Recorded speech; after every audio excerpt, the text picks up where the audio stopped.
Emma, the interviewer just leaned forward and asked, "So, tell me about yourself." My mind completely shattered. Deep breath, Jack. Your mind shattered because you tried to recite a legal biography.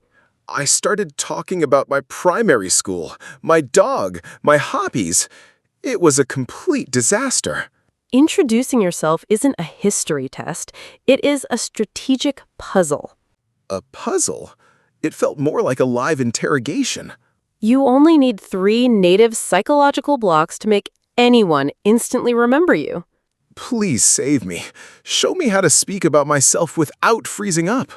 In this intensive training, we break down the definitive blueprint for introducing yourself confidently in any situation. Hey, welcome back. Today, we fix your introduction panic forever. If you want to master natural conversational flow right now, subscribe immediately. Let's dive straight into the chunks. Picture this. Jack is standing in line at a high-end tech conference cafe. He's holding a hot latte. Okay, just a casual coffee line. No big deal. Suddenly, a top director from his dream company steps right next to him and says, "Hey there, what do you do?" I am a human person. I work with computers. Sometimes they break. You crashed because your brain didn't have a preloaded hook anchor. I sounded like a broken robot, Emma. Let's give you the ultimate low-stress formulas to answer, "What do you do?" like a native. When a native speaker asks, "What do you do?" or "Tell me about yourself," they don't want a long timeline. They don't? But the question is so huge. Start with your present anchor. Drop the textbook line, "My profession is an engineer." Use this active chunk. I'm currently based in, followed by your role. I'm currently based in Lahore, working as a digital creator. I'm currently based in Lahore, working as a video strategist. Brilliant cadence. Now immediately follow it with what your job actually achieves using this native action hook, where I look after. Where I look after? Like taking care of a baby? Exactly. It means you are responsible for managing something. Listen, where I look after channel optimization and growth. Where I look after content production and scripting.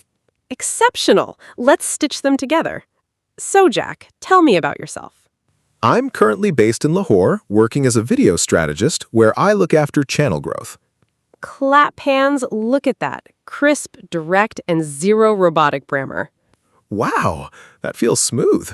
But Emma, what if they ask how long I've been doing this? I don't want to just say 5 years. It sounds so boring.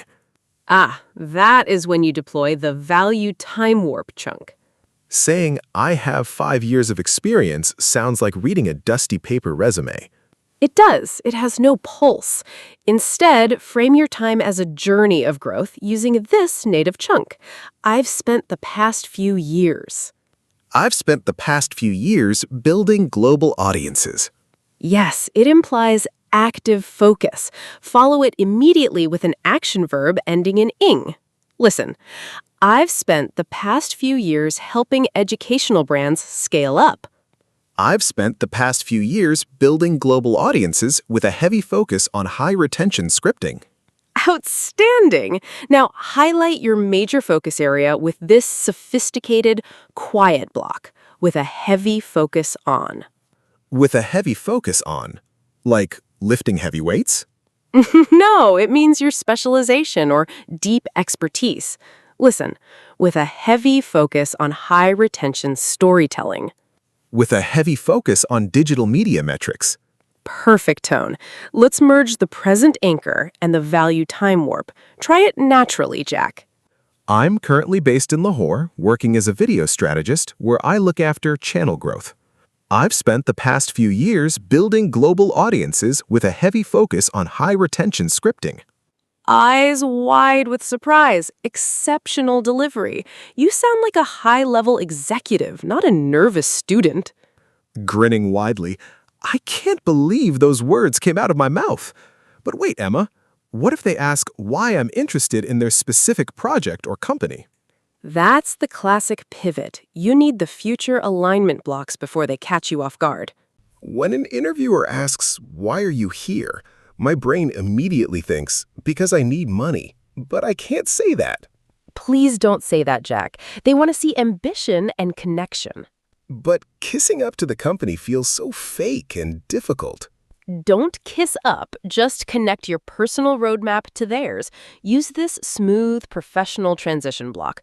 What really drives me is... What really drives me is... Like driving a fast car? It means what motivates your heart and soul. Listen, what really drives me is making complex ideas easy to understand. What really drives me is boosting audience engagement. Exactly. Now, anchor that drive directly to their current opening using this high-impact native shortcut. That's why I was drawn to. That's why I was drawn to. Like a painting? It means you were naturally attracted or interested because of a good reason. Listen, that's why I was drawn to your team's current project.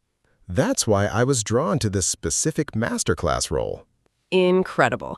Let's test the full professional triad: present, past, and future. So, tell me about yourself, Jack. I'm currently based in Lahore, looking after digital content production. I've spent the past few years building channels with a heavy focus on audience retention psychology. What really drives me is high-impact storytelling, and that's why I was drawn to this team's current opening. Incredible. Let's grab lunch this week. Are you always this focused on business? Not at all. When I'm not on the clock, I'm actually more of a low-key creative guy. Lately, I've been getting super into miniature cooking videos lately. But once I open up, I'm always down to talk strategy. Oh my goodness, Jack, that was an absolute masterpiece.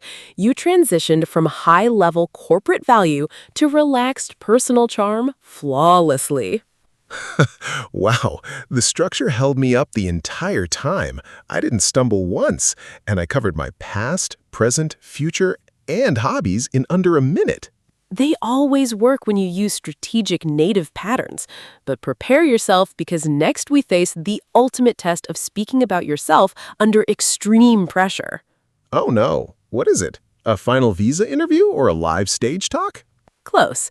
It's handling the dreaded, "what are your greatest strengths and weaknesses?" question without sounding arrogant or incompetent.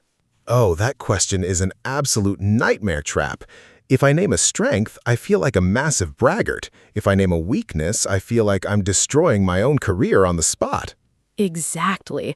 Most people fail this because they use old textbook words like, "I am a perfectionist." Native interviewers see right through that. But there is a 3-chunk psychological shield that reframes your weaknesses as incredible assets. Save me from the balance trap, Emma. Give me the sequence. The secret to sharing a weakness without ruining your chances is the growth pivot sequence. You name a real struggle, but instantly frame it as a problem you're actively solving. Okay, that sounds brilliant. How do I start that smoothly without sounding defensive? Use this honest human starting chunk. One area I'm actively working on is... One area I'm actively working on is... Yes, it shows you have high self-awareness. Follow it with a specific task, not a permanent character flaw. For example, delegating tasks too late. One area I'm actively working on is overthinking the small details. Perfect! Now immediately drop the transformation anchor block to show you're in control. To address this, Like starting a car engine? No, it means taking a concrete action step. Listen, to address this, I've started using strict daily timers for my scripts. To address this, I've started setting micro deadlines for my video outlines. Look at that! You didn't just admit a weakness, you proved you are a proactive problem solver. That takes so much fear away from the weakness part. But what about strengths? How do I boast without sounding full of myself? Drop words like, "I am the best," or "I'm an expert." Instead, let other people's feedback do the talking for you. Use the reputation shield chunk. People usually tell me that I'm... People usually tell me that I'm... Exactly. It shifts the perspective away from your ego. Follow it with a natural strength. Go-to person for high-pressure situations. People usually tell me that I'm highly reliable when a deadline is tight. Beautiful tone. Now, back it up with a tiny bit of proof using this professional shortcut. I tend to lean into. I tend to lean into, like leaning against a wall? It means you naturally use a specific skill to solve problems. Listen, I tend to lean into analytical thinking to find creative shortcuts. I tend to lean into storytelling psychology to hook the audience's attention. Outstanding. Let's stitch your strength profile together. What would you say is your absolute greatest asset, Jack? People usually tell me that I'm the go-to person when a channel's retention drops. I tend to lean into deep audience metrics to fix the pacing issues fast. Impeccable. You sound incredibly competent, grounded, and completely trustworthy. That takes so much fear away from the weakness part. But wait, Emma, what if you're at a high-level networking dinner and someone asks you about your educational background or certifications? If I just say, I graduated from university with a degree, it feels so dry. Plus, what if my degree isn't even related to what I do right now? This happens to millions of professionals. Your formal schooling matters far less than your self-taught drive on the street. Exactly. I learned everything about video strategies online by doing it myself. Then claim that proudly. Reframe your education using this modern high-value chunk. My background is a mix of... My background is a mix of... Yes, it allows you to combine formal study with real-world street experience. Listen, my background is a mix of academic business logic and hands-on video production. My background is a mix of formal media studies and practical audience psychology. Beautiful combination. Now, seal the value of your background with this definitive results block, which really gave me a solid foundation in... Which really gave me a solid foundation in... Like the concrete base of a tall building? Exactly. It means it gave you a strong, unbreakable starting point. Listen, which really gave me a solid foundation in predicting viewer behavior. Which really gave me a solid foundation in script pacing and hook design. Outstanding! Let's hear it flow all together, Jack. My background is a mix of formal marketing studies and practical media execution, which really gave me a solid foundation in digital retention strategies.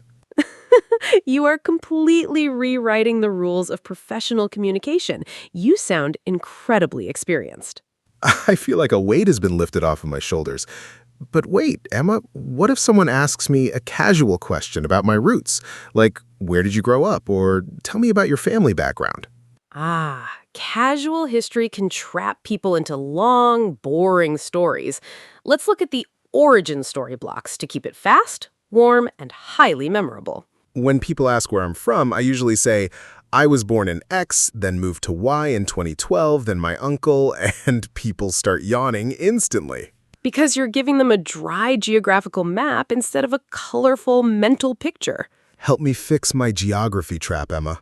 Paint a picture using a contrast block. Start with this vivid native phrase, I was born and raised in, followed by a small, memorable detail. I was born and raised in... Listen, I was born and raised in a bustling, vibrant neighborhood of Lahore. I was born and raised in a quiet, peaceful green suburb. Perfect contrast. Now, show how moving or changing environments shaped your personality using this transition shortcut. But I eventually found my way to... Like a lost explorer? It just means your journey naturally led you to your current city or field.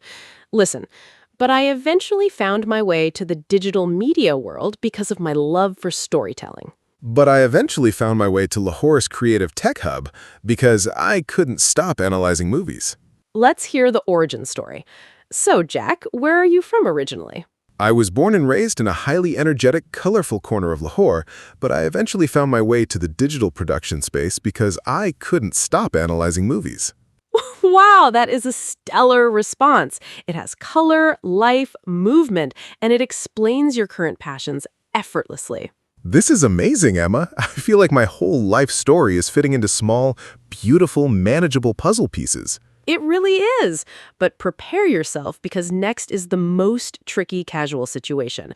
How do you describe yourself when someone asks about your future dreams or your long-term bucket list? Talking about my future dreams makes me nervous because I don't want to sound unrealistic or like a crazy dreamer. Keep it grounded by anchoring your dream to a personal passion project. Drop "my future ambition is," use this ultra-modern, inspiring native block. On my personal radar, I'm really looking to... On my personal radar, I'm really looking to, like an airplane tracking system? Exactly. It means something you are actively focusing on for your future. Listen, on my personal radar, I'm really looking to launch my own independent documentary series. On my personal radar, I'm really looking to build a remote creative studio. Exceptional ambition. Now, add a timeline that sounds relaxed but completely committed using the smooth street shortcut. In the grand scheme of things. In the grand scheme of things, It means looking at the big picture of your whole life journey. Listen, in the grand scheme of things, I just want to create content that changes lives. I want to bridge the gap between education and entertainment. Beautiful philosophy, Jack. Let's see how you combine your strengths, your background, and your future bucket lists in our second intensive confidence crash test.